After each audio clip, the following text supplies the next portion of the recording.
भारत सरकार जातिगत जनगणना के कार्य में लगी है, वहीं दूसरी ओर बस्तर के आदिवासी समाज ने अपनी आदिवासी समुदाय के लोगों का सर्वे कराने का कार्य शुरू किया है। ऐसा क्यों, ये समझते हैं इस खास रिपोर्ट के जरिए। आदिवासी समुदाय ने खुद से जातिगत जनगणना करने का किया ऐलान। बस्तर का आदिवासी आखिर क्यों कर रहा खुद की जनगणना? क्या भारत सरकार की जनगणना तरीके पर नहीं है भरोसा? जनगणना के बीच छत्तीसगढ़ के आदिवासी अपनी जनगणना का डेटा खुद जुटा रहे हैं या ये कह लीजिए खुद जमा कर रहे हैं। इसके पीछे की वजह जब टटोली गई तो पता लगा ये आदिवासी सरकार द्वारा की जाने वाली जनगणना पर भरोसा नहीं कर पा रहे। उसके पीछे की तमाम वजह हैं। आइए चलिए आपको सुनाता भी हूँ और दिखाता भी। केंद्र की मोदी सरकार ने 4 जून 2025 को ऐलान किया कि देश की अगली जनगणना 1 मार्च 2027 तक पूरी कर ली जाएगी। इस बार जनसंख्या के साथ साथ जातियों की गिनती भी होगी और पिछली जनगणना 2011 में हुई थी, जबकि अगली जनगणना 2021 में होनी थी। Strengthen the social and economic structure of our society while the nation continues to progress. Under the leadership of our Prime Minister Shri Narendra Modi ji, the Cabinet Committee of Political Affairs has decided today, that is 30th April 2025, that caste enumeration should be included in the forthcoming census. This demonstrates that our government is committed to the values and interests of our society and country. उधर सर्व आदिवासी समाज ने केंद्र सरकार की जनगणना के इतर अपनी खुद की सामाजिक सर्वे को शुरू कर दिया। सामुदायिक स्तर पर इसका संचालन आदिवासी युवाओं और बुजुर्गों की अगुवाई में हो रहा है। आदिवासी समाज की ओर से किया जा रहा ये बस्तर संभाग के 1000 से अधिक गांवों और पड़ोसी जिले धमतरी और बालोद में तेजी से आगे बढ़ रहा है। पूरे संभाग में अपनी जाति अपनी सामाजिक सर्वे करा रहे हैं। जाति जनगणना भी नहीं कर रहे हैं, एक सामाजिक सर्वे है हमारा। अब सामाजिक सर्वे के माध्यम से हम अपने समाज में कितने लोग हैं, कितने वर्ग के लोग हैं और उनकी संख्या क्या है, और हमारे जो पूरे छत्तीसगढ़ में 42 जनजातियां, तो बस्तर संभाग में लगभग उस वर्ग के कितने लोग हैं, पूरे जनजाति वर्ग के कितने लोग हैं, ये हमारी एक अपेक्षाएं थी। आदिवासी समुदाय के लोगों का कहना है कि दशकों से हमारे पास ना तो अपनी आबादी का सही आंकड़ा है, ना ही सामाजिक स्थिति, और इसलिए हमने तय किया कि अब हम अपना सर्वे खुद करेंगे। आदिवासी मोबाइल ऐप का उपयोग कर जन्म, मृत्यु, विवाह, जमीन का स्वामित्व, पलायन के पैटर्न और यहाँ तक कि टोटम और देवताओं जैसे सांस्कृतिक तत्वों का भी रिकॉर्ड तैयार कर रहे हैं। इसलिए क्या है, हम लोगों ने पहले से ही अपन ठान लिए कि एक जाति सर्वेक्षण किया जाए और हम अपने जो उस जाति सर्वेक्षण के माध्यम से इसके लिए बहुत सारे फायदे हैं।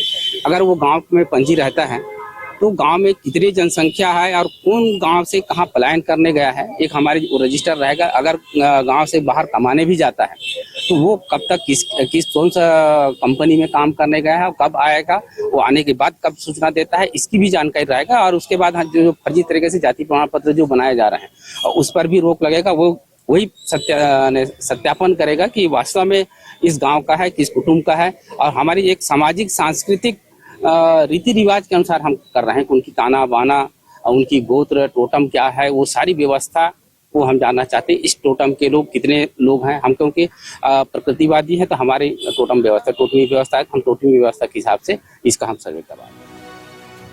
मीडिया रिपोर्ट्स के अनुसार 2011 की जनगणना के अनुसार छत्तीसगढ़ में आदिवासी समुदाय की आबादी 78,22,902 थी। ये उस समय की कुल जनसंख्या का 30.6% था। केंद्र सरकार ने जातिगत जनगणना को शामिल करने के बाद छत्तीसगढ़ के आदिवासी समुदाय ने अविश्वास जताते हुए ये ऐलान किया कि वो खुद से ही अपनी जाति की जनगणना करेंगे। 100% भागीदारी है। सभी युवा अपने अपने गाँव पे, अपने समुदाय पे कितने लोग अब शिक्षित हैं, अशिक्षित हैं, कितने लोग बेरोजगार हैं, कितने लोग बेरोजगार नहीं हैं, उनका क्या गोत्र है, क्या टोटम है, अपनी संस्कृति क्या है, अपनी बौद्धिक संपदा क्या है, वो सभी पे हम लोग जनगणना करने का। आदिवासी समाज का ये भी कहना है कि सामाजिक सर्वे जुटाए गए आंकड़े हमारे अधिकारों की रक्षा और पहचान को बनाए रखने में मदद करेंगे। वहीं पिछली जनगणना के दौरान समुदाय ने अविश्वास भी जताया था, जिसके चलते कई गाँवों को निर्जन घोषित कर दिया गया था। भारत सरकार जो जनगणना जो करवाती है और जनगणना करवाती है, तो उसमें पिछले समय जो परिसीमन के समय कई गांव को वीरान घोषित कर दिया था। बस्तर संभाग का हम इसी जिले के भी बात करते हैं तो बालेंगा जैसे गांव को वीरान घोषित कर दिया गया था। इसके लिए हम लोगों ने पूरे छत्तीसगढ़ हम राष्ट्रपति, भारत के राष्ट्रपति को भी हम लोगों ने उनके पास आवेदन निवेदन किए थे कि ये जो गांव है वहाँ के हम लोग स्कूल का उपस्थिति पंजी और राशन दुकान का जो वितरण हुआ था, कब हुआ था, डेट सहित हम लोगों ने दिखाए, तो उसके बाद भी हमारे जो इस गांव को वीरान घोषित कर दिया गया। जैसे बहुत सारी जब बहुलता थी जहां आदिवासियों की संख्या अधिक थी तो उन गांवों को, आप तो ये दक्षिण बस्तर की बात छोड़ दीजिए, अब जब ये मैदानी क्षेत्र के गांवों को अगर वो वीरान घोषित करता है तो हम कैसे मानें। वहीं बस्तर के आदिवासी नेतृत्वकर्ताओं का कहना है कि अगर सर्व आदिवासी समाज अपना सर्वे कर रहा है तो इसमें हमें कोई समस्या नहीं है। समर्थन करना चाहिए ना, और सबसे अच्छी बात है कि समाज वालों ने कम से कम एक रचनात्मक काम को अपने हाथ में लिया है। रचनात्मक काम भी है और महत्वपूर्ण काम भी है। ये जनगणना चूंकि सभी समाज में इसकी उत्सुकता है देश में, तो आदिवासी समाज में भी होना ये अच्छी बात है, संकेत अच्छा है। और मैं तो कहता हूँ कि समाज को और गंभीरता से, गहराई से जाके इसको कर। सर्व आदिवासी समाज के अनुसार ये जनगणना मार्च 2025 से शुरू हुई है।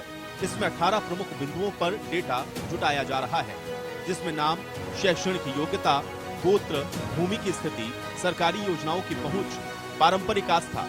गांवों के प्रशिक्षित आदिवासी युवा 2 स्वयं सेवकों के रूप में सर्वे कर रहे हैं, जिन्हें ब्लॉक और जिला स्तर पर निगरानी में रखा गया है। लगभग 50% काम पूरा हो चुका है और बाकी कृषि कार्यों के चलते थोड़ी देर से जल्द ही पूरा होगा। ये तो चालू हो चुका है, ये अभी थोड़ा सा अपनी खेती बाड़ी आया है, इसमें थोड़ा सा धीमा आ गया है, जो आने वाला समय में इसका जल्दी से हो जाएगा। और ये तो हम तो ये बोल दिए थे कि हमारा 30 जून तक हमारा कंप्लीट होना था।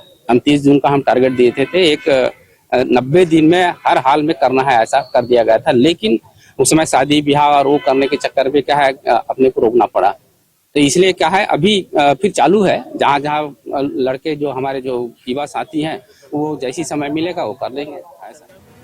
बहरहाल आदिवासी नेताओं के मुताबिक इसका एक बड़ा मकसद एक विश्वसनीय और सामुदायिक रूप से प्रमाणित डेटा को तैयार करना है। लेकिन केंद्र की डीलिस्टिंग से पहले स्वयं के द्वारा आंकड़े जुटाना कई सवाल खड़े करता है। बस्तर के आदिवासी ये आंकड़े क्यों जुटा रहे हैं, ये आप सुन के, देख के समझ गए होंगे।